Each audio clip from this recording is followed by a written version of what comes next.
ناچیز ہیں ہم پھر بھی بڑی چیز ہیں ہم، دیتے ہیں کسی ہستی مطلق کی خبر ہم،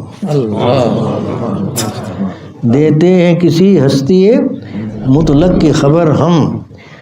اللہ تعالیٰ نے قرآن مجید میں ظاہری گناہوں سے بھی بچنے کا حکم دیا ہے، باطنی گناہوں سے بھی بچنے کا حکم دیا، اور ظاہری گناہوں کے بارے میں نبی کریم صلی اللہ علیہ وآلہ وسلم نے ارشاد فرمایا کل امتی معافن الا المجاہرون، ہر امتی کے لیے معافی ہے لیکن اعلانیہ بغاوت کرنے والوں کے لیے معافی، یعنی جو ظاہری گناہ ہیں ان گناہوں کو نبی کریم صلی اللہ علیہ وآلہ وسلم نے اعلانیہ بغاوت کہا۔ اور مردوں میں سب سے بڑا گناہ اس وقت جو ہو رہا ہے وہ داڑھی کا منڈانا، اور عورتوں میں جو سب سے بڑا گناہ اس وقت ہو رہا ہے وہ بے پردگی کا۔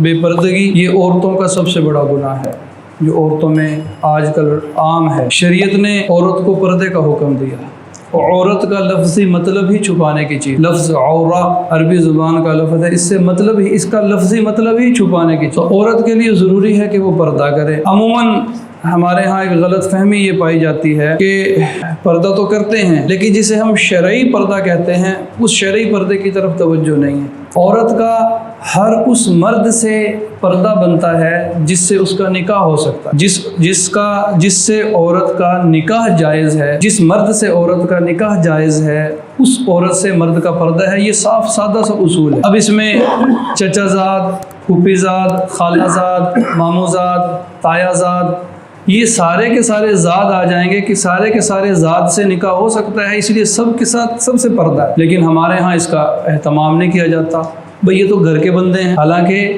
خطرہ زیادہ گھر کے بندے سے ہوتا ہے۔ جس کا گھر میں زیادہ آنا جانا ہو خطرہ وہاں ہے۔ ایک اجنبی ہے، راہ چلتا ہے، راہ چلتے بندے سے اتنا عورت کو خطرہ نہیں ہے جتنا گھر میں روزانہ آنے جانے والے سے خطرہ ہے۔ ہمارے ہاں اس کا اہتمام نہیں کیا جاتا، بھئی وہ دیور ہے، دیور سے کون سا پردہ ہے؟ نبی کریم صلی اللہ علیہ وآلہ وسلم نے دیور کو موت کہا ہے، دیور کو موت کہا۔ اور دیور ہندی زبان کا لفظ ہے، اس کا لفظی ترجمہ جو ہے وہ ہے دوسرا شوہر۔ ہمارے ہاں یہ ثقافت بنائی جا رہی ہے، دوسرا شوہر۔ سالی کو کہتے ہیں جی سالی آدھی گھر والی، اور پھر رہی صحیح کسر ہمارے ڈراموں نے پوری کر دی۔ ہمارے ڈراموں میں تو باقاعدہ سالی کے ساتھ افیئر، دیور کے ساتھ افیئر اور کزن کے ساتھ افیئر، یہ سارا دکھایا جا رہا ہے۔ جب یہ ڈراموں میں چیزیں دیکھی جائیں گی تو یہ سارے افیئر گھروں میں بھی چلیں گے۔ عورت کا پردہ ہے۔ نبی کریم صلی اللہ علیہ وآلہ وسلم تشریف فرما تھے، آپ کی ازواج بھی موجود تھیں۔ عبداللہ ابن مکتوم رضی اللہ تعالیٰ عنہ نابینا صحابی ہیں، آنا چاہتے ہیں، اندر داخل ہونا چاہتے ہیں۔ نبی کریم صلی اللہ علیہ وآلہ وسلم اپنی ازواج کو فرماتے ہیں کہ پردہ کر لو۔ اہلیہ میں سے ایک اہلیہ عرض کرتی ہے اللہ کے نبی وہ تو نابینا ہے، ان کو تو نظر نہیں آتا۔ تو فرمایا وہ تو نابینا ہے، تم تو نابینا نہیں۔ یہ کون ہے؟ کائنات کے نبیوں کے بعد سب سے بہترین انسان صحابہ اور صحابیات ہیں، سب سے بہترین انسان۔ اور اللہ ان سب سے بہترین انسانوں کو حکم دے رہا ہے، نبی کی بیویوں کو حکم دے رہا ہے کہ تم جب پردے میں سے ان سے گفتگو کرو تو زبان میں نرمی اختیار نہ کرو بلکہ سخت الفاظ استعمال کرو۔ حالانکہ یہ ممکن ہی نہیں ہے کہ جو عورتیں نبی کریم صلی اللہ علیہ وآلہ وسلم کے گھر کی زینت بنی ہیں ان عورتوں میں خدا نہ خواستہ ایسا عیب پایا جا سکتا ہو، یہ ممکن ہی نہیں ہے۔ جو اللہ اپنے نبی کے جسم پر مکھی بیٹھنے نہیں دینے کی اجازت نہیں دیتا، وہ کسی گندی عورت کو اس کے بستر پہ لا سکتا ہے۔ لیکن پھر بھی نبی کی بیویوں کو مخاطب ہو کے اللہ نے فرمایا قرآن مجید میں کہ تم پردے کے پیچھے میں سے جب صحابہ آ کے بات کریں تو تم ان سے نرمی سے بات نہ کرو، سخت الفاظ سے بات کرو تاکہ کوئی کسی کے دل میں مرض ہو وہ کوئی غلط مطلب نہ لے جائے۔ سب سے بہترین انسان صحابہ ہیں اور سب سے بہترین خواتین صحابیات ہیں، اللہ نے ان کو ایک دوسرے سے پردے کا حکم دیا۔ جناب سیدنا علی رضی اللہ، دیگر صحابہ بھی موجود تھے، حضور نے سوال کر دیا کہ سب سے بہترین عورت کون ہے؟ صحابہ نے اپنے اپنے انداز کے ساتھ جواب دیا۔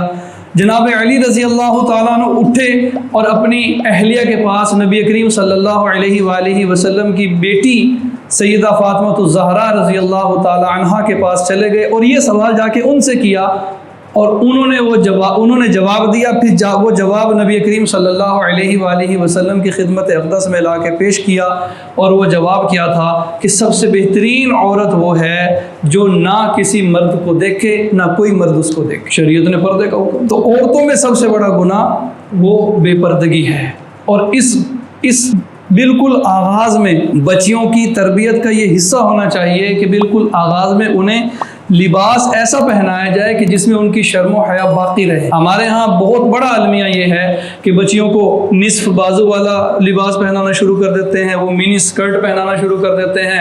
ایسا لباس پہنایا جاتا ہے کہ جس میں بے پردگی عیا کی جاتی ہے, اور پھر کہا جاتا ہے, مائیں یہ کہتی ہیں کہ ابھی تو بچی ہے. حالانکہ اس لباس کی وحشت جو اس کے دل میں ہونی تھی یا جو شرم و حیا اس کے اندر آنی تھی, وہ شرم و حیا ہم نے اس کی کچل کے رکھ دی. اب وہ بچی کو, اور آج کل تو یہ جینز والی پینٹیں پہنانا شروع کر دی ہیں بچیاں اب تو بڑی بھی نظر آتی ہیں. یہ بڑا المیہ ہے. ایک عورت جو بے پردہ ہے وہ اپنے مرد کی غیرت پر سوالیہ نشان ہے. یہ مردوں کی ذمہ داری بنتی ہے کہ وہ اپنی عورتوں کو پردے کا پابند بنائیں. کل بے پردہ نظر آئیں جو چند بیویاں, اکبر نے کہا تھا, کل بے پردہ نظر آئیں جو چند بیویاں, اکبر غیرت قومی سے زمین میں گڑ گیا, پوچھا کہ وہ تمہارا پردہ کیا ہوا, کہنے لگی کہ عقل پہ مردوں کی پڑ گئے. اللہ تعالی ہمیں توفیق عطا فرمائے, ہم اپنے گھروں میں اپنی عورتوں کو ترغیب دیں, پردے کی ترغیب دیں. آخر دعوانا الحمدللہ.